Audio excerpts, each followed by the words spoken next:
നമസ്കാരം. പശ്ചിമേഷ്യയിൽ നിന്ന് അത്ര സുഖകരമായ വാർത്തയല്ല പുറത്തു വരുന്നത്. നമുക്ക് ഇന്ത്യക്കാരെ സംബന്ധിച്ചിടത്തോളം അതീവ ദാരുണമായ, നമുക്കൊക്കെ വളരെ പ്രയാസമുള്ള ഒരു വാർത്ത കൂടി പുറത്തു വരുന്നുണ്ട്.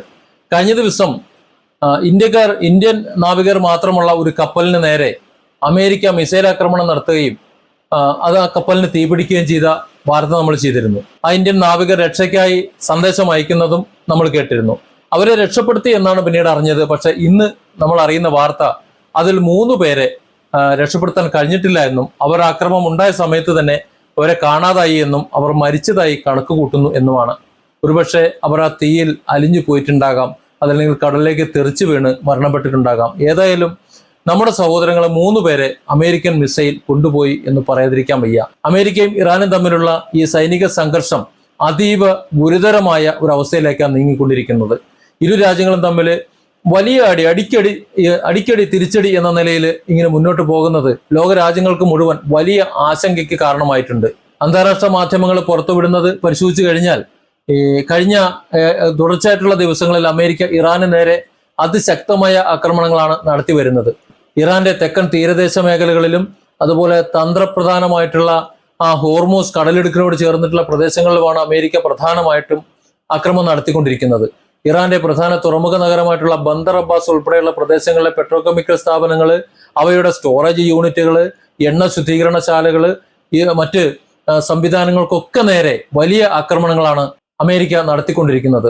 ഇതിനു പുറമെ ജനവാസ കേന്ദ്രങ്ങളിലേക്ക്, ജനങ്ങളുടെ സാധാരണ ജീവിതം തകർക്കുക എന്ന ഉദ്ദേശത്തോടെ അമേരിക്ക അടി തുടങ്ങിയിട്ടുണ്ട്. അതായത് അമേരിക്കൻ മിസൈലുകൾ ജനവാസ മേഖലകളിലേക്കും അവരുടെ ജലസംഭരണികളിലേക്കും ജലശുദ്ധീകരണ കേന്ദ്രങ്ങളിലേക്കും വരെ മിസൈലുകൾ അമേരിക്ക അയക്കുന്നുണ്ട് എന്നാണ് വാർത്തകൾ അവിടെ നിന്ന് വരുന്നത്. അമേരിക്കയുടെ ഈ അധിനിവേശ നീക്കങ്ങൾക്ക് മറുപടിയായിട്ട് ഇറാൻ തങ്ങളുടെ ഏറ്റവും തന്ത്രപ്രധാനമായ ഹോർമൂസ് കടലിടുക്ക് പൂർണ്ണമായി അടച്ചുപൂട്ടിയിരിക്കുകയാണ്. അതായത് ഒരു കപ്പലും ഇനി അങ്ങോട്ട് പോണ്ട, അതുവഴിയുള്ള ചരക്ക് നീക്കം ഇപ്പോൾ പൂർണ്ണമായിട്ട് നിലച്ചിരിക്കുകയാണ്. ഇനി ഒരൊറ്റ അന്താരാഷ്ട്ര കപ്പലുകളെയും അതുവഴി കടത്തിവിടില്ല എന്നാണ് ഇറാൻ കടുത്ത പ്രഖ്യാപനം നടത്തിയിരിക്കുന്നത്.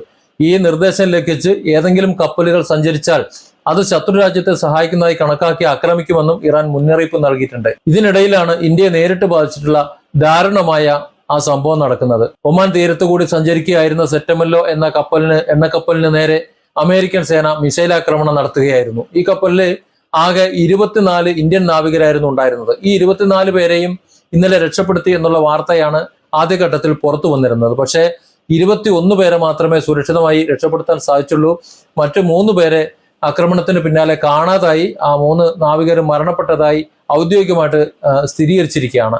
പാശ്ചാത്യ മാധ്യമങ്ങൾ വിശേഷിപ്പിക്കുന്നത് ഇന്ത്യൻ നാവികർ മാത്രമുണ്ടായിരുന്ന കപ്പലിനെ മിസൈൽ ഉപയോഗിച്ച് ആക്രമിച്ച് അവരെ അപായപ്പെടുത്താൻ നോക്കുമ്പോൾ അത് ഇന്ത്യയെ ആക്രമിക്കാൻ ഉദ്ദേശിച്ചിട്ടല്ല എന്നാണ് പറയുന്നത്. പക്ഷേ സമീപകാലത്ത് ട്രംപിന് ഇന്ത്യയോടുള്ള സമീപനം വെച്ച് നോക്കുമ്പോൾ അത് ഇന്ത്യക്കാരെ ലക്ഷ്യം വെച്ചിട്ടുള്ളത് തന്നെയാണ് എന്ന് വേണം മനസ്സിലാക്കാൻ. മാത്രമല്ല, എല്ലാവരും ഇന്ത്യക്കാരാണ്. അപ്പോൾ എന്തായാലും ഒരു ഇന്ത്യന്റെ പതാക അതിനകത്ത് ഉണ്ടാതിരിക്കില്ല. ആ പതാക കണ്ടാൽ തിരിച്ചറിയാത്തവരല്ല ട്രംപിന്റെ പട്ടാളമോ എന്ന് നമ്മൾ മനസ്സിലാക്കിയാൽ മതി. അങ്ങനെയാണ് എന്നുണ്ടെങ്കിൽ മനഃപൂർവ്വം ഇന്ത്യയെ കൂടി ഈ യുദ്ധത്തിലേക്ക്, ഹോർമൂസിലേക്ക് വലിച്ചിടാനുള്ള ഒരു അമേരിക്കൻ നീക്കമായിട്ട് മാത്രമേ ഇതിനെ കാണാൻ പറ്റുള്ളൂ. ഹോർമൂസിൽ നിന്ന് വരുന്ന ഏറ്റവും പുതിയ വാർത്തകൾ പ്രകാരം MT ജൽബീർ എന്ന മറ്റൊരു കപ്പലിന് നേരെയും ആക്രമണം ഉണ്ടായതായി റിപ്പോർട്ട് വരുന്നുണ്ട്. ഈ കപ്പലിൽ 20 ഇന്ത്യൻ നാവികരുണ്ട് എന്നാണ് പറയുന്നത്. ഇപ്പോൾ നേരത്തെ നമ്മൾ പറയുന്നത് 24 നാവികരുള്ള ഇന്ത്യൻ കപ്പലിനെ ആക്രമിച്ചു. ഇപ്പോ MT ജൽബി എന്ന് പറയുന്ന 20 ഇന്ത്യൻ നാവികരുള്ള മറ്റൊരു കപ്പലിനെ ആക്രമിച്ചു. തീർച്ചയായിട്ടും നമ്മൾ മനസ്സിലാക്കേണ്ടത് ഇന്ത്യൻ കപ്പലുകളെ, അല്ലെങ്കിൽ ഇന്ത്യക്കാർ ഉൾപ്പെട്ട കപ്പലുകളെ തെരഞ്ഞു പിടിച്ച് ആക്രമിക്കുന്നത് പോലെയാണ് നമുക്ക് മനസ്സിലാക്കാൻ കഴിയുന്നത്. ഇന്ത്യൻ എംബസി ഉൾപ്പെടെയുള്ള ഔദ്യോഗിക കേന്ദ്രങ്ങൾ ഈ വിവരം സ്ഥിരീകരിക്കാനുള്ള ഒരു ശ്രമത്തിലാണ്. പക്ഷേ കഴിഞ്ഞ കുറച്ച് ദിവസങ്ങളായി ഇന്ത്യൻ നാവികർ ഉൾപ്പെടുന്ന കപ്പലുകൾ ആക്രമിക്കപ്പെടുന്നത് അന്താരാഷ്ട്ര തലത്തിൽ വലിയ പ്രതിസന്ധി സൃഷ്ടിക്കുന്നുണ്ട്. അതുകൊണ്ട് തന്നെ ഇന്ത്യയെ കൂടി ഹോർമൂസിലേക്ക് വലിച്ചിടാൻ എന്ന് നമുക്ക് പറയേണ്ടി വരുന്നത്. അമേരിക്കൻ മണ്ണിലേക്ക് നേരിട്ട് ചെന്ന് അടിക്കാൻ ഇറാന് ദൂരെ കൂടുതൽ കാരണം കുറച്ച് പ്രായോഗിക ബുദ്ധിമുട്ടുകളുണ്ട്. അതുകൊണ്ട് അമേരിക്കയെ തോൽപ്പിക്കാൻ വേണ്ടിയിട്ട്, അല്ലെങ്കിൽ അമേരിക്കയ്ക്ക് തിരിച്ചടി കൊടുക്കാൻ വേണ്ടിയിട്ട് ഗൾഫ് മേഖലയിലെ US സൈനിക താവളങ്ങളെയാണ് ഇറാൻ ലക്ഷ്യമിട്ടുകൊണ്ടിരിക്കുന്നത്. അമേരിക്കയുടെ അഭിമാനമായിട്ടുള്ള യുദ്ധത്തിന്റെ അഭിമാനമായിട്ടുള്ള അപ്പാച്ചെ ഹെലികോപ്റ്റർ ഇറാന്റെ സൈന്യം വെടിവെച്ചിട്ടു. അതും പോരാഞ്ഞ് ഇന്ന് ജോർദാന്, ഇറാഖ്, ബഹ്റൈൻ, കുവൈറ്റ് എന്നീ രാജ്യങ്ങളിലുള്ള അമേരിക്കൻ സൈനിക കേന്ദ്രങ്ങൾ നേരെ ഇറാൻ ശക്തമായിട്ടുള്ള പ്രത്യാക്രമണം നടത്തിയിട്ടുണ്ട്.